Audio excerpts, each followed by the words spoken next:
The Kavango East and Kavango West regions are characterized by a very sparsely inhabited interior and a high population density along the Kavango River.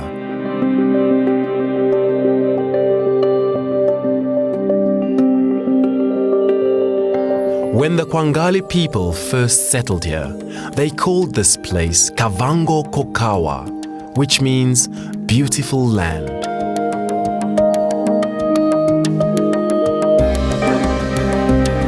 With its rich cultural heritage, diverse vegetation, abundant bird species, wildlife and variety of parks, the Kavango East and Kavango West regions welcome you.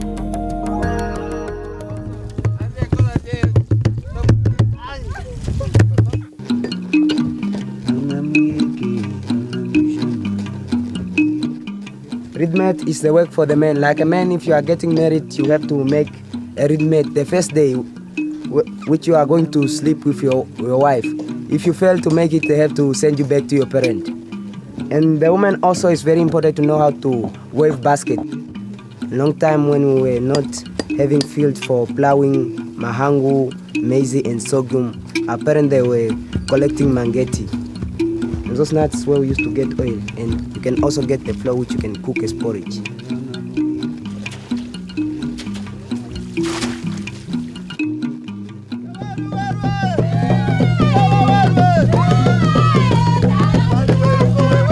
As one of the many cultures visitors can enjoy, the Mbunza Living Museum is just 14 kilometers outside of Rundu.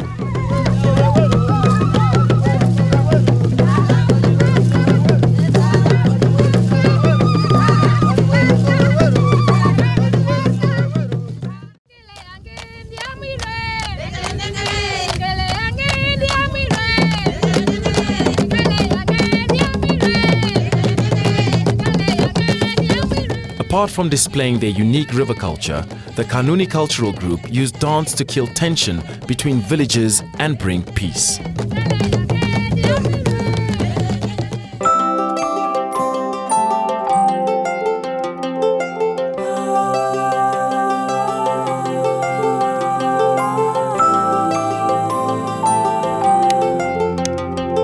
The unique craftsmanship of the Kavango people is well known.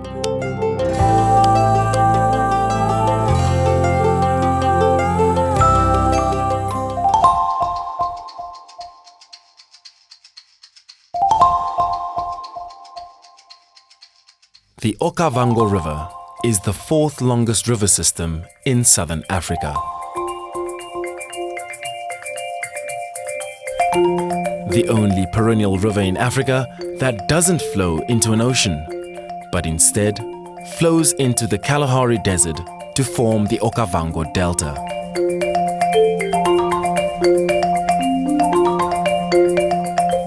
The woodlands grow on sandy soils and are dominated by a variety of tree species. The Kavango regions are part of the broad-leaved and shrub savanna biome. At the Popa Falls, the course of the Okavango River is rapidly interrupted by rocks, creating a 4-meter-high waterfall in its riverbed. The impressive results lure many visitors to this place.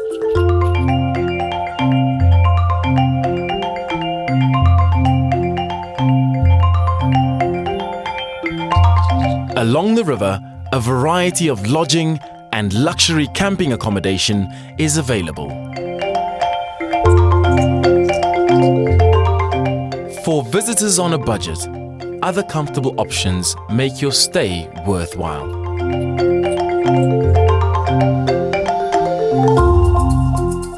Whether enjoying the river landscape and its people,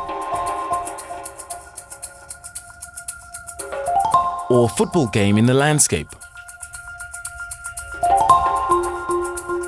the Kavango regions never fail to mesmerize with their beauty.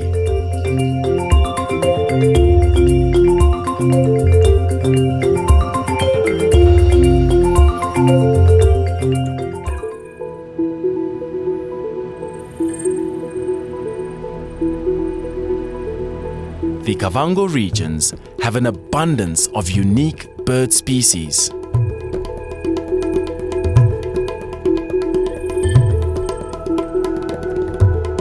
The rich diversity of aquatic and semi-aquatic plants grow mostly in single-species communities.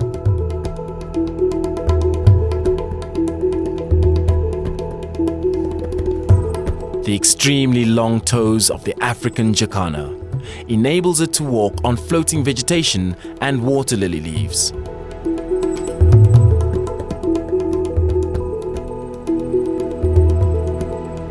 Seeing the majestic African fish eagle in action is any birdwatcher's dream come true.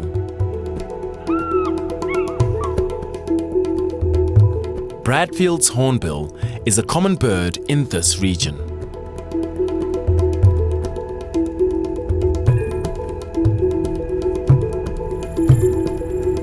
The rasblaar has the largest leaves and fruit of all the Combretum species.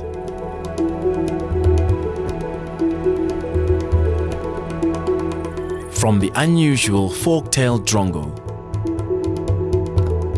to the deceptive yellow-bellied bulbul, visitors are bound for a unique birding experience in the Kavango regions.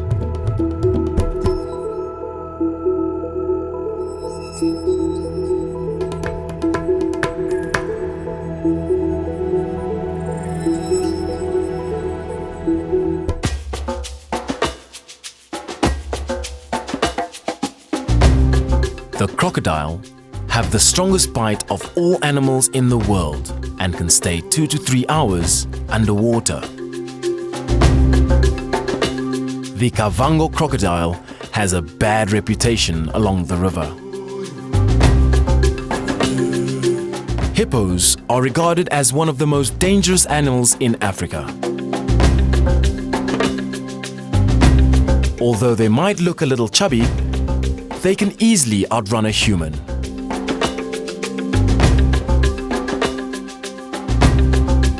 The Mahango Game Reserve covers 244 square kilometers and is characterized by riverine forests, grasses and wetlands.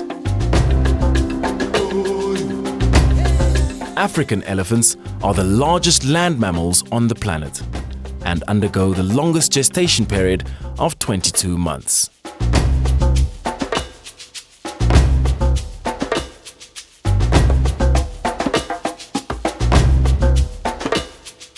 The wild and undeveloped Kaodum Game Park was established with conservation in mind rather than financial revenue.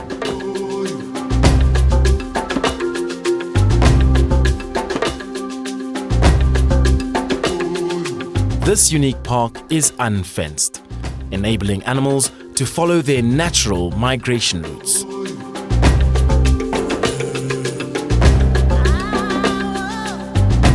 The Buffalo Core area between Mahango and Bwabwata National Park hosts well over 1,000 buffaloes in these wetlands, among other animals.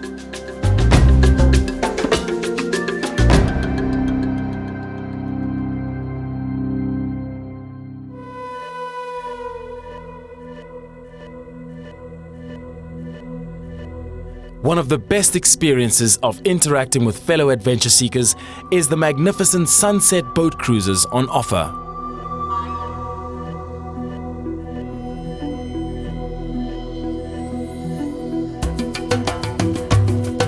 Sharing a drink with new friends is a perfect way to end the perfect day.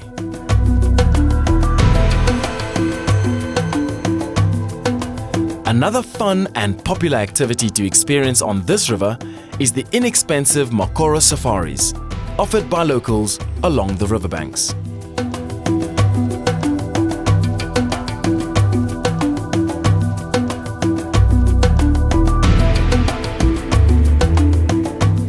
This is a popular and fun way for visitors to experience the magnificent Kavango River.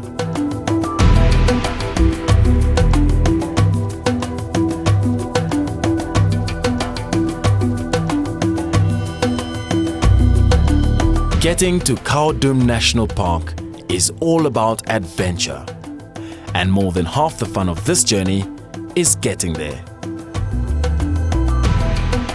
Provisions for 3 days, enough fuel supply, mobile radios, and 100 liters of water is a must. The challenging roads demand a minimum of 2 4-wheel drive vehicles per party.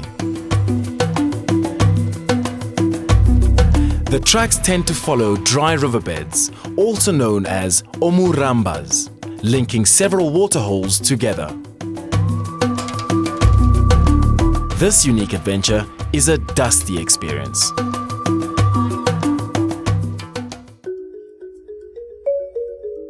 Community leaders of the Joseph Mbambangandu Conservancy explain. The idea of the conservancy just came from our traditional chief, who came up with ideas of forming up the conservancies in 2004. So he held the meeting with the communities to tell them what was the importance of having conservancies. So in the conservancies, we're having some idea like a job creation, have a use of wildlife, and also having some ideas of communities should benefit from their natural resources. The Develop Close project you just started on 2011. We just get in one of the companies and make an agreement together with the conservancies and the guidance from the Ministry of Environment and Tourism. We started with 26 members who are registered. We used to give them trainings, how they're supposed to harvest the Develop Close in a sustainable way, and also to get a requirement of the marketing. I'm very much happy because in that project, most of them they are women who are participating in that.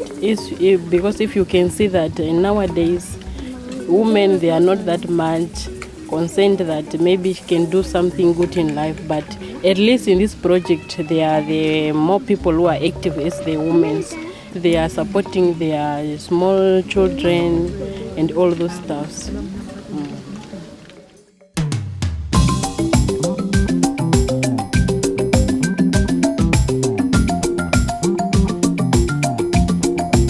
In the vibrant open market in Rundu, the diversity of local ingredients is in abundance. Welcome back to the Fusion Cooking Program. This is Kavango East and West. We sourced lovely ingredients for you today. There's some Omakunde white beans, and we have some spinach, and we have some roasted peanuts. And we got this off of fishmonger. It's lovely bream. It's a fish, freshwater fish. And we have a sweet and sour sauce, which are made from this lovely, looks like monkey brains. It's a ione fruit. It's only distinctly from this area. We have that as a little dressing or dripping sauce. We're going to incorporate all these ingredients. We're going to stuff the belly.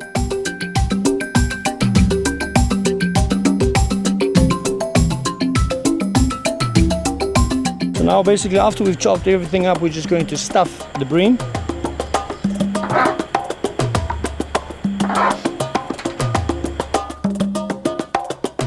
We're simply going to use a kebab stick. We're just going to close it up tightly. Just remove a big piece at the end. We're just going to give a light coat of mealie meal around the bream, just for extra crispness.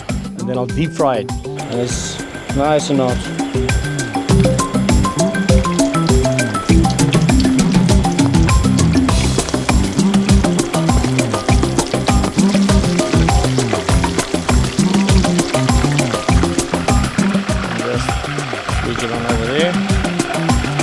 It's very fragile.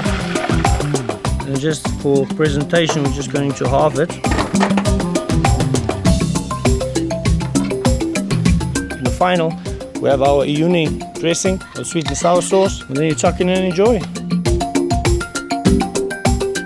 Make the endless horizons of the Kavango regions your next holiday destination.